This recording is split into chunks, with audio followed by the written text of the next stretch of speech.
Derry Hannam is on the call somewhere, so he's going to speak to us in just a moment.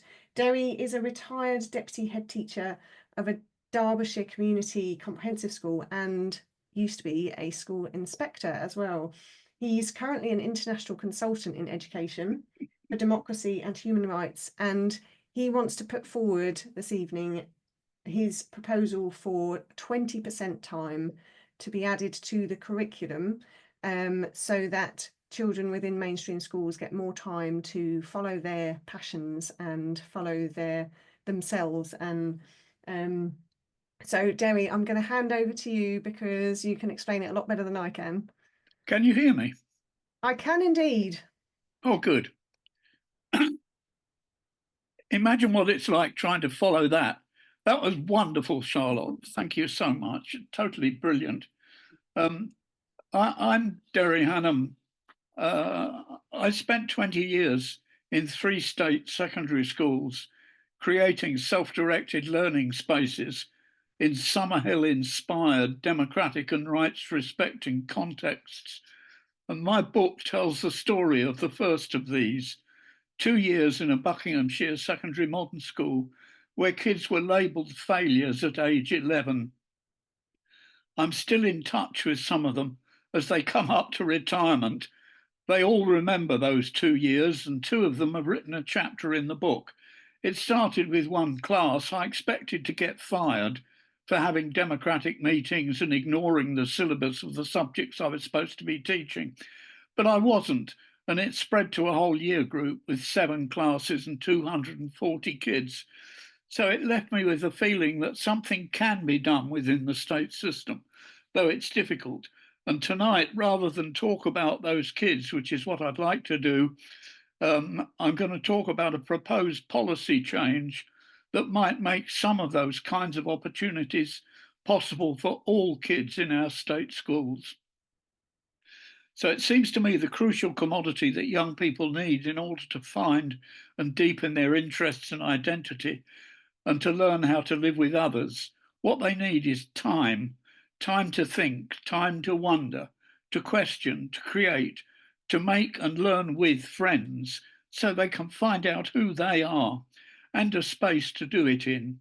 Yet this is the one thing that prior to COVID, most state secondary and increasingly primary schools deprived kids of. Lunch hours and playtimes were shortened or cut.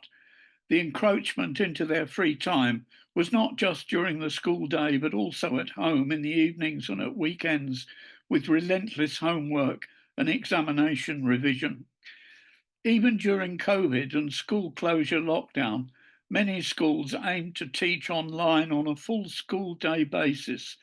The tasks set were often conventional schoolwork and teacher talk from the screen instead of from the whiteboard, and then followed by a test. Some parents were expecting and requiring this, but a growing number were not, and young people missed their friends during the pandemic lockdown, but many did not miss lessons where they had no choice, no control or agency, and no consent in their learning. Many parents struggled to present this curriculum to their kids at home. Research into Canadian parents' attitudes to school curriculum since the COVID lockdowns shows that 73% thought that much more attention should be given to the interests of the students when the schools reopened. Danish parents found that since exams and mandatory learning goals are abandoned for now, teachers report feeling more playful with students. They're working with co-creation involving students in making decisions more than before.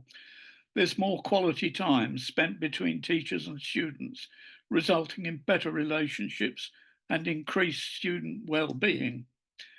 I was thinking of that in the context of Andrew Spate's introductory talk yesterday.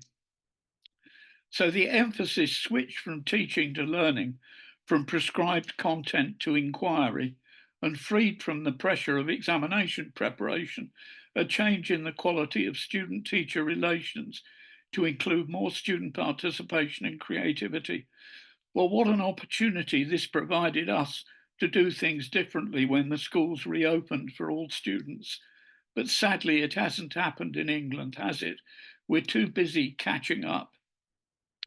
Self-determination theory demonstrates an association between mental health and well-being and student agency and autonomy, provided by participation in decisions about their own learning.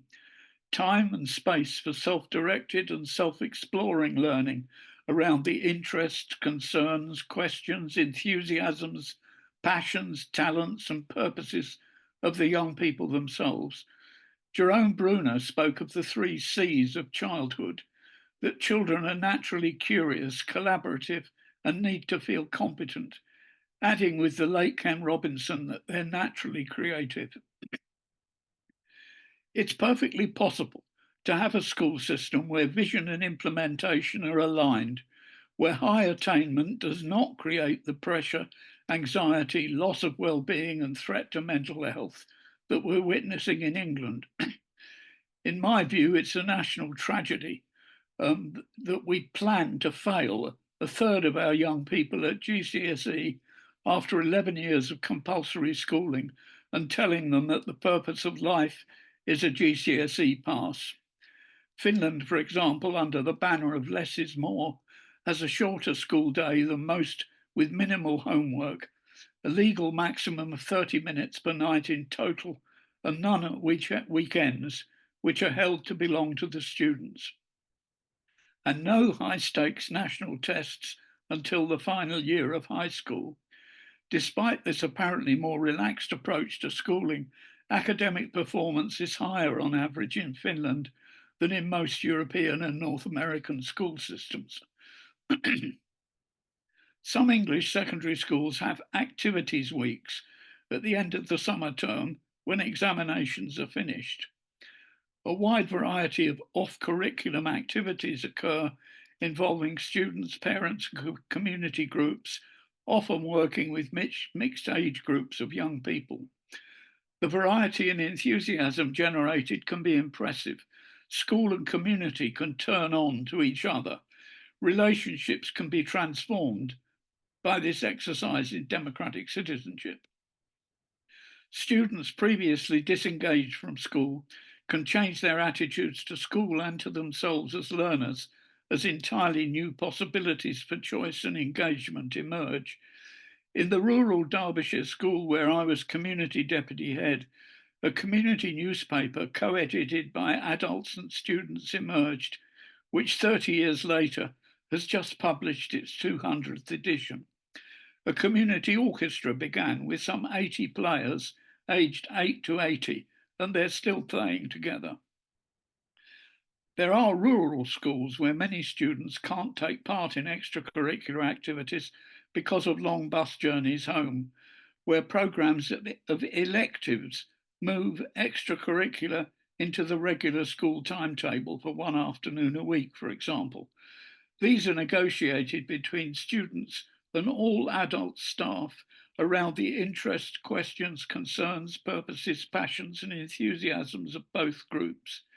In one school where I was an inspector close to a famous motor racing circuit, and with the assistance of some parents, a mixed age and mixed gender group actually built a working racing car as an elective project, and then they learned to drive it. Because conventional teaching time was reduced, it was possible for the electives program to have a budget, and no staff member could be found. If no staff member could be found, an expert could be hired. One parent told me that their children would get off their deathbeds to get to school on elective days. This school had very few exclusions, high levels of attendance, especially on electives afternoon, and better than expected GCSE results. The International Baccalaureate Middle Years Programme Personal Project, the Extended Project Qualification EPQ at A-level, the Personal Project 20% component of Rosina Dorelli's wonderful biophilic curriculum, the edXL project qualifications. These all offer self-directed opportunities for those students who are fortunate enough to attend schools where they're available. No one questions their power of engagement or that the time allocated to them undermines standards in the rest of the curriculum. As Kate Longworth of Gaia Learning, which creates personalised curriculum for neurodiverse learners, she puts it, the simple idea is that when learners engage with what they are passionate about, motivation and focus increase, leading to more success and, of course, enhanced well-being.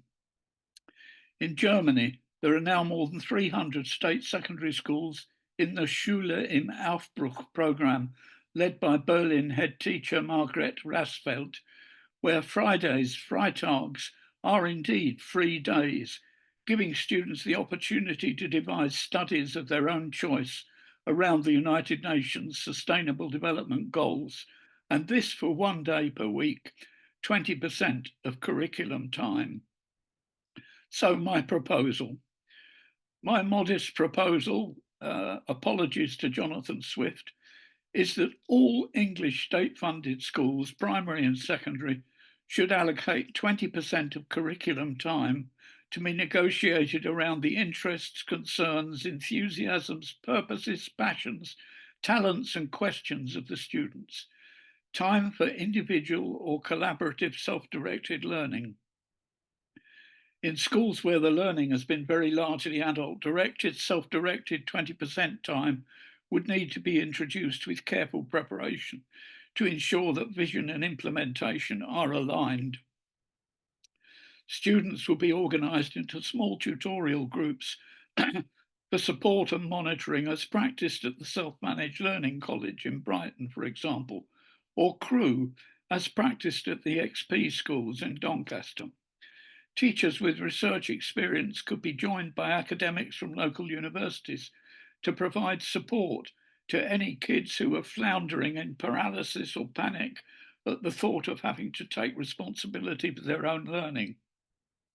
So long as the support, of course, doesn't threaten student ownership of their projects. Flourishing, thriving, and agency would become the key drivers.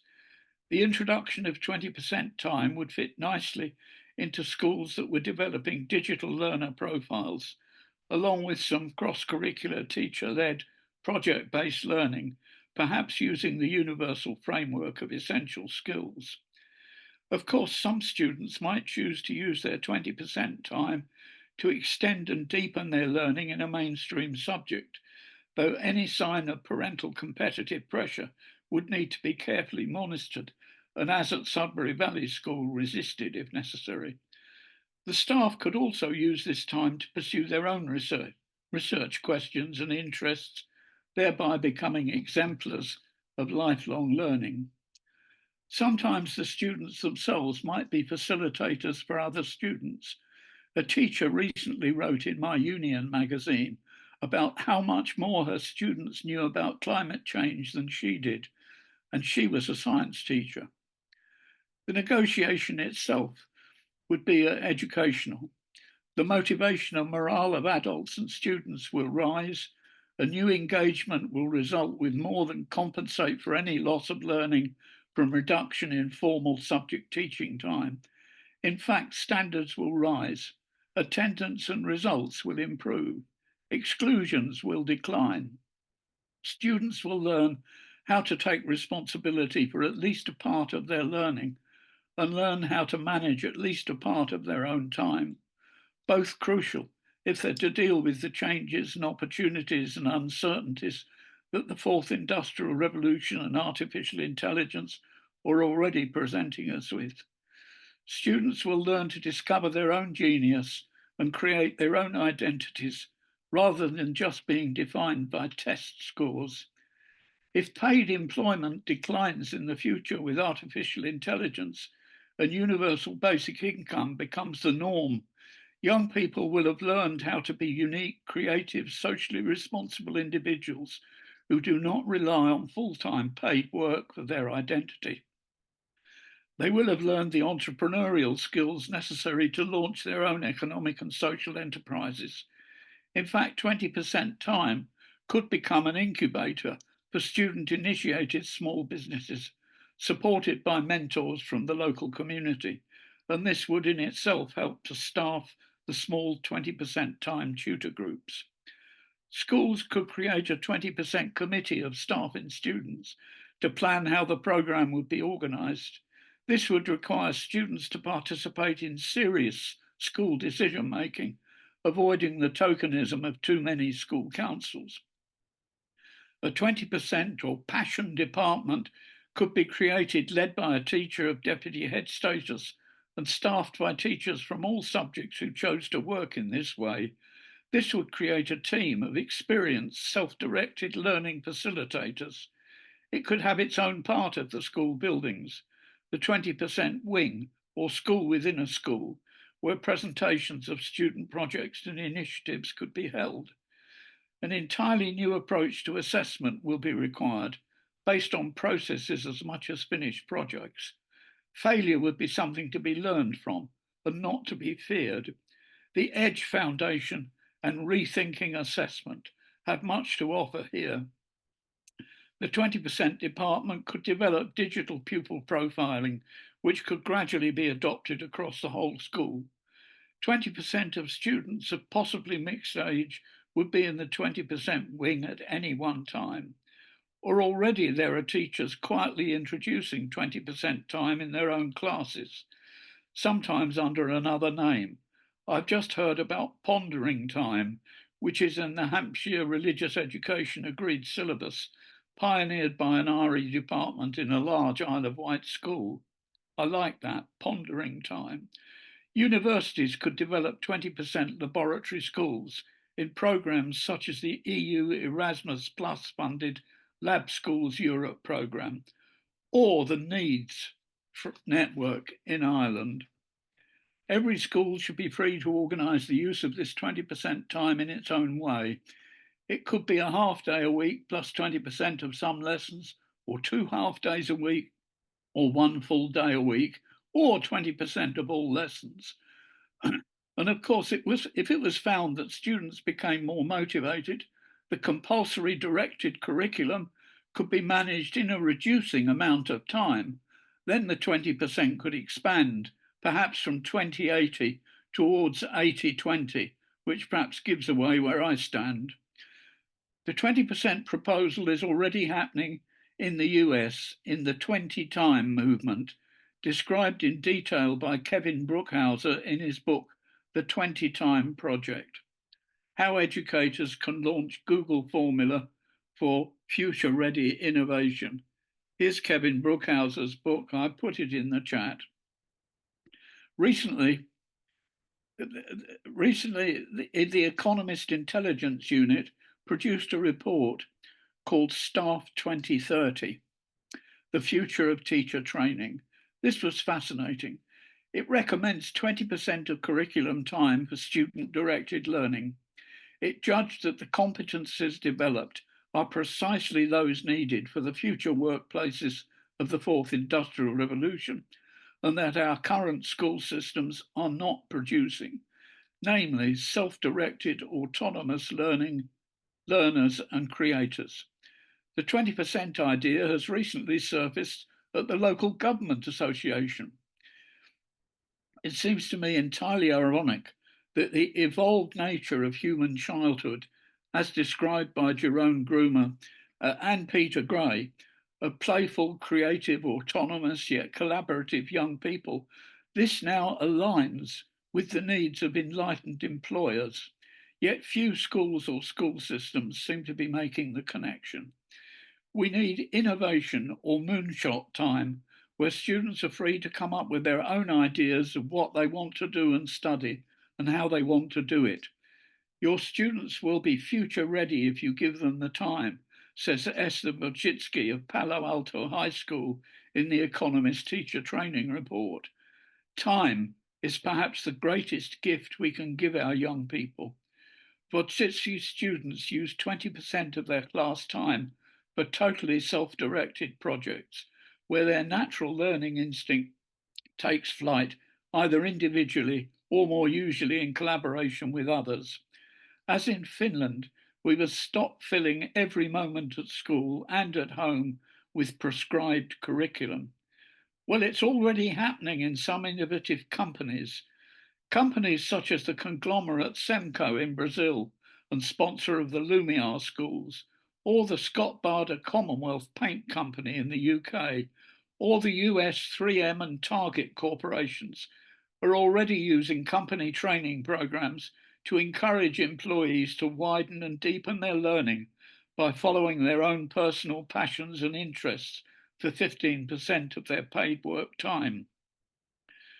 Google has introduced a 20% project where employees can follow their own ideas beyond their actual job descriptions for 20% of their paid work time.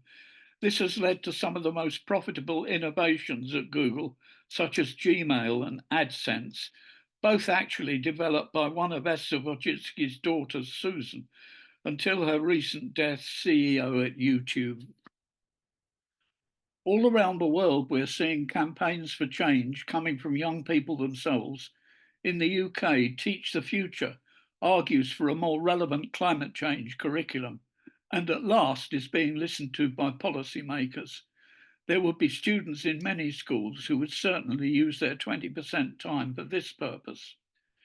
Young people are natural learners, and we need to release their creativity, as demanded by Andrew Spate in his wonderful opening talk yesterday, and by everything that Charlotte's just been telling us. Could it be that at last the natural learning potential of young people will align with the emerging social and economic need for collaborative and creative innovators? Could schools become places that nurture the social and economic entrepreneurs that our future needs?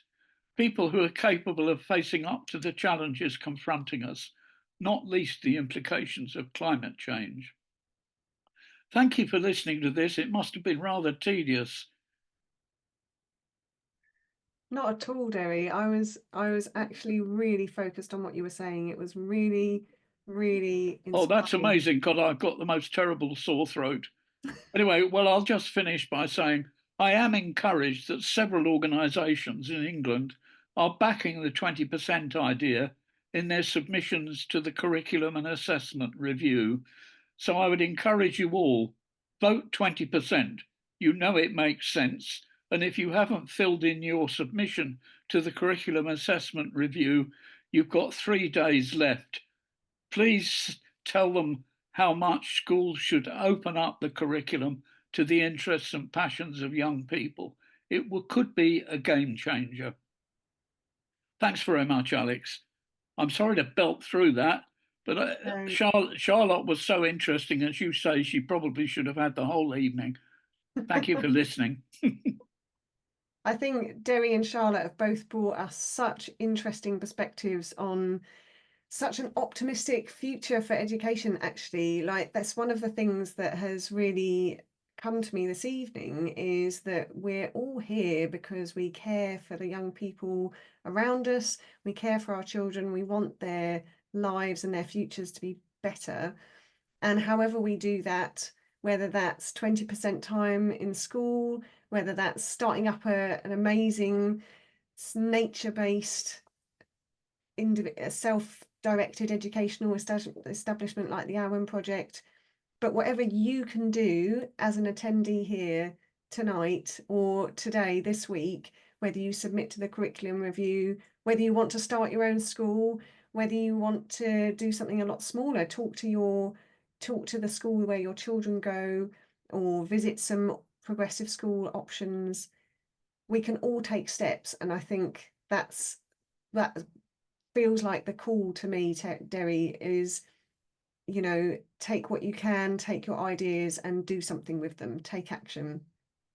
Joe has put a link in the chat to the Curriculum and Assessment Review in the UK. As Derry says, we've got until the end of the week. So if you have proposals that you want to put forward and ideas and feedback, please do feed into that. It's our time to have our voices heard, and the more voices there are, the more they will be listened to. At least that's what we hope so. So thank you so much. Thank you, Derry. And thank you, Charlotte, very much for coming on this evening. One of the things that we've been doing with all of these sessions is to have a little prize giving away, which I think Derry is showing you on the screen right now. So Derry has actually gifted us 4 signed copies of his book, which is called Another Way is Possible, becoming a democratic teacher in a state school. So we have some winners, which I'll just get the names up now, of people who are here this evening who have won copies of that book, and they will be winging their way to you very shortly. So we have, first winner will be May Race. Well done, May. We've also got Mark Upton. Congratulations, Mark. Christine Clavey has won a copy of the book, so congratulations. And Sarah Armitage as well. So we have the copies of those books. Make sure you get in touch with us at info@educationstartups.org. We'll grab your address and we'll make sure we get those books out to you. So I just want to say another really big thank you to Charlotte for coming on this evening. It was fascinating hearing your story, and to Derry for giving us his 20% proposal, which was not tedious. It was fascinating and something to spark imagination. Yes. Could I just say, if anyone wasn't a lucky winner of the Amazon version of my book, if anyone likes to, I put my email in the chat.